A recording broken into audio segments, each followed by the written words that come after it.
పాలమూరు రంగారెడ్డి మీద ఉత్తమ్ కుమార్ రెడ్డి ఒక power point presentation ఇచ్చింది నిన్న. దాదాపు రాత్రి 9 గంటల దాకా సభ 8-9 గంటల దాకా నడిచినట్టున్నది. లాస్ట్లో ముఖ్యమంత్రి రేవంత్ రెడ్డి చాలా ఆవేశపూరితంగా అగ్రెసివ్గా మాట్లాడిండు.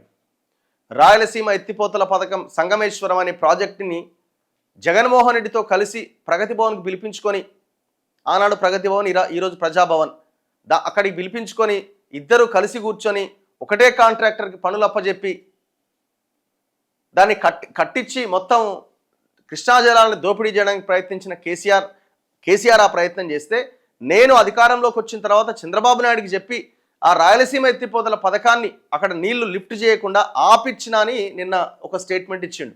ఇంతవరకు ఎవరు చెప్పలేదు, మరి ఆయన చెప్పిండు. మీరు అవసరమైతే కూనంనేని సాంబశివరావుతో, అక్బరుద్దీన్ ఓవైసీతో, ఏలేటి మహేశ్వర్ రెడ్డితో ఒక నిజ నిర్ధారణ కమిటీ వేయండి, అక్కడికి తీసుకెళ్ళి చూపించండి, నేనే ఆపిచ్చిన చంద్రబాబు నాయుడికి చెప్పి అన్నాడు. మరి అది ఆ నిజ నిర్ధారణ కమిటీ నిజంగానే వేయాలి, అది చూడాలి.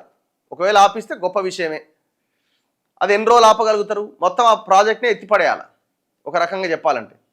అండ్ రెండో అంశం ఆయన ప్రధానంగా ప్రస్తావించింది, మన పరిధిలోని ప్రాజెక్టు జూరాల దగ్గర పాలమూరు రంగారెడ్డి కట్టాలి, కానీ శ్రీశైలం తీసుకొచ్చింది, దీని వెనకాల కూడా పెద్ద కుట్ర ఉందని.